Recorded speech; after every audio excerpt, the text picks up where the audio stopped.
So you can see the graze line from yesterday. They work those oats down pretty good. They were on this spot 32 hours, okay? So that's about an acre, maybe a grunt more than an acre with that little indention over there. Acre and a quarter. They're on about 3/4 of an acre right now, okay? So we moved them in here. Well, let me back up. We put that line up right over here. This is about 85 feet or so wide. Let's see if I can slip across here pretty quick. So we put up these two lines, about 85 feet to the other side. All right. And we opened that up right, let's see, right there in the middle. We just disconnected it from the electric fence box. I made a snip in there with the lineman pliers. Dylan pulled back one side, I pulled back the other side, whistled at them, and they all walked through. I didn't video that, but I mean, it's fairly anticlimactic. So we made that was a solid line. We cut it right there and just hold both of them and just walk back that way with pressure on it. It's pretty simple. And so I had considered just leaving this open, but I decided not to because we're gonna plant this tomorrow. We're gonna plant some grass out there, summer grazing, and I didn't want them to just stomp it down to the dirt. I wanted a little bit of residual mass in there, crop in there, just to have something that'll hold a little moisture. Because we are getting a little dry. It's amazing how we go from flooded to dry, you know, in 2 weeks, but we do. So if you watched our last video on YouTube from Sunday, maybe April 24th, I was talking about having some heifers that wouldn't stay behind this fence. Well, early this morning, I mean, daylight was almost a thing. We moved all these cows way over into the corral back over here. We sorted out those 4 heifers that kept breaking the fences down, and I hauled them to the Dothan Livestock Auction. This is Monday, April 25th. And so we moved all of them into the corral, sorted out those calves, those heifers, and carried them to the market. We have not had a problem with anybody challenging the wire since then. And so, you know, like I said in the video, sometimes you got to make tough decisions. I didn't want to cull those calves. I wanted to keep those heifers. But with $5 diesel fuel and fertilizers, you know, 300% more than it was, seed are either unattainable or they're 40% more than they were. Feed is double what it was a year ago for the chickens and the pigs. So we just made the call. You know, we could use the money from selling the 4 heifers and just the headache of having to come out here every single day, every 4 or 5 times a day to run them back and keep them from tearing stuff up. I just decided, you know what, I'm pretty well done. They would have grown out of it. I mean, I know that there's that side of the argument that they would grow out of it. They were heifers, and probably once they got pregnant or once they had that first calf, you know, they'd grow out of it. But, you know, we got heifers that look like that are gorgeous. We got heifers that look like that are gorgeous. You know, I mean, you got, you see what I'm saying? When you got a bunch of cows, you can get rid of a few and not have to worry about the ramifications. That's one of our old mamas there. That's 123. Hey, baby. she don't play now. When she's got a new calf, she is serious about it.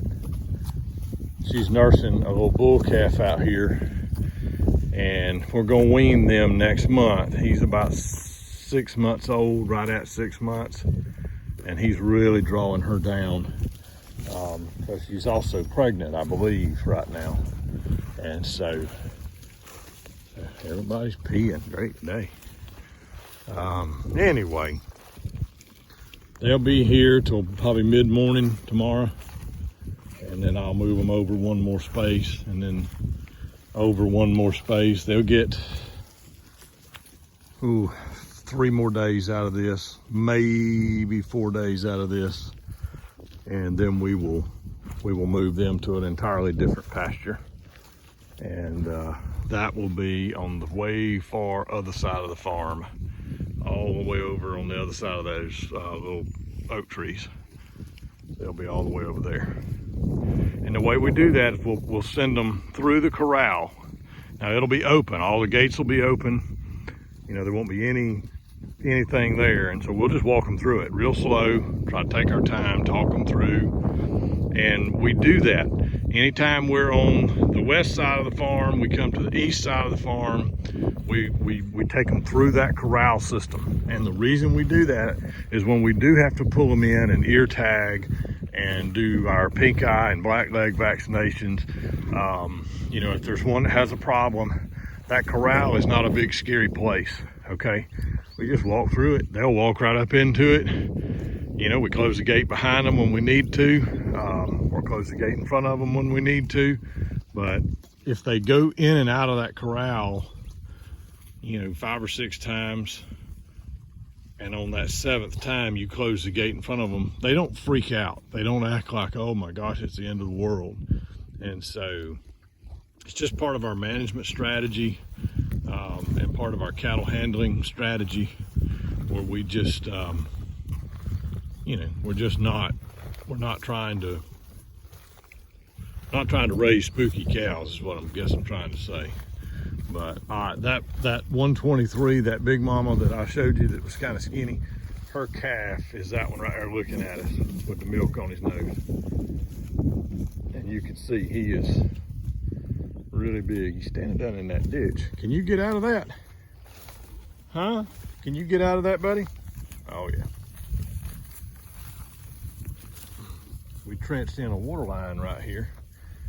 And of course, 2 days after we trenched it in, we got 4 inches of rain, and it eroded a little bit on us. And so, just want to make sure he wasn't stuck.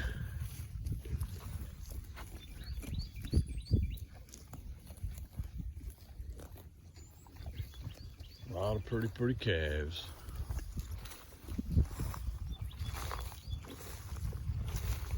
That's a pretty little bull calf right there.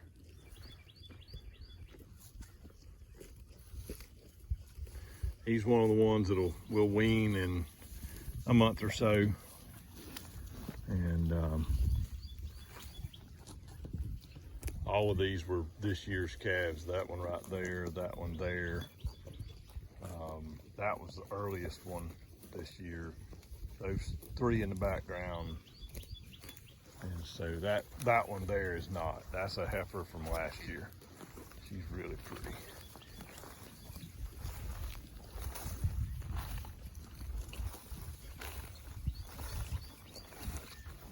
All right. Well, I think everybody's happy out here. They're having a big old good day. You see, the first thing they're eating is those tops. They're eating those seed, those oat seed. And like I said in the video yesterday, that seed is in the soft dough stage. It's real soft. And it looks like when you mash it out of that seed husk, it looks like cookie dough. And they get those seed, and then you see how that one's down in the base getting that lush green leafy stuff.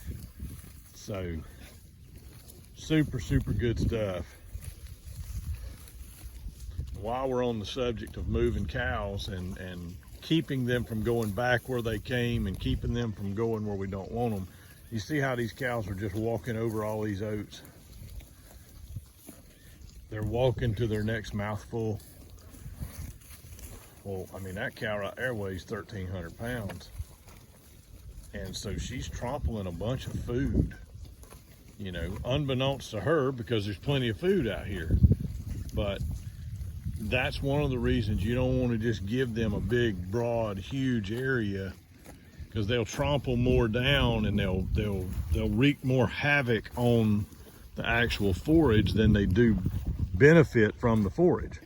So the last thing you want to do is have a whole bunch of really great forage, give it to them for a week or 2 or 3 and let them trample half of it or 2/3 of it, and then there's not that much for them to eat. And so when that happens, they're not making milk, your steers are not making meat, and so you end up just wasting a whole bunch of what could be eaten by them just mashing it in the ground. And it's not wasted, okay? I mean, we'll come in here with the no-till and plant into it, and all of that that's mashed into the ground will hold moisture, okay? It'll break down and have a fertilization effect over time, but we would sure like for them to be eating it if we can. You see these mamas, boy, they just get after it.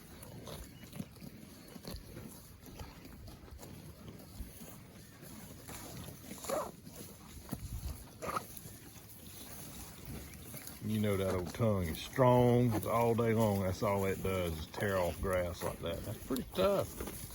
Hey, baby.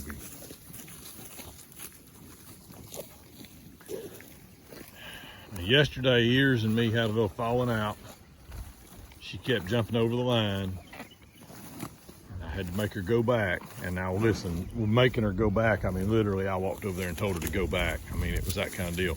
But she has got her feelings all upset. Ears, hey, you gonna talk to me or you gonna keep walking? You gonna ignore me? Can I pet you? No, I ain't letting you pet me.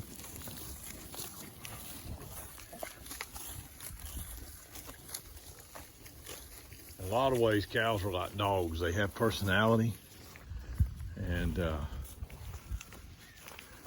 all of them are different.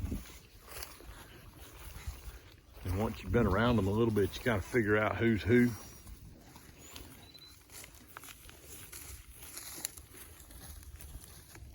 That's another one of our older mama cows that we bought from another farm. She's been super great.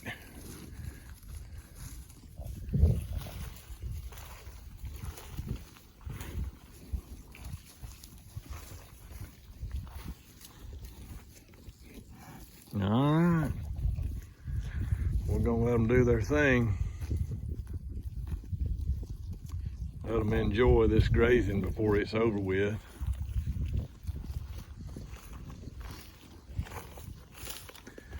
Got the water trough in here and it's filled up.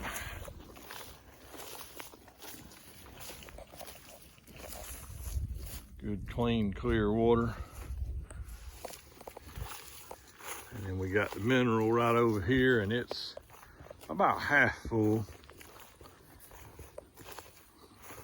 We're still using high mag mineral.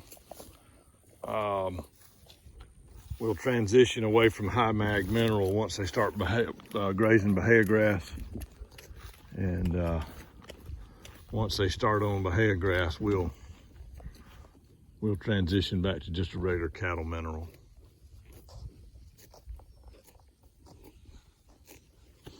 All right, y'all like our channel? If you would, subscribe to it. If you really enjoy our videos, ring the bell and we'll let you know when new videos come on. And then share it. Let everybody know what we're doing out here. We're the Lazy Acres family farm in Marianna, Florida. We're in the Panhandle of Florida, USDA Zone 8B. So we're pretty warm most of the year. We're trying to build a regenerative farm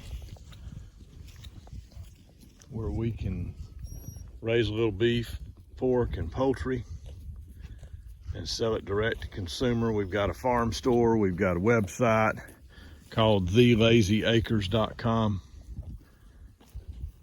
We go to a one farmer's market right now, the Panama City Farmers Market. We take a cow and 3 pigs to the butcher every 4 weeks. And so we're small, but it's been a good way to raise our family and a good way to build soil and help the environment and all those positive things that we do with regenerative agriculture. So y'all check us out. We'll try to post often. We'll see you. Have a big old good day. This is Ryan with the Lazy Acres.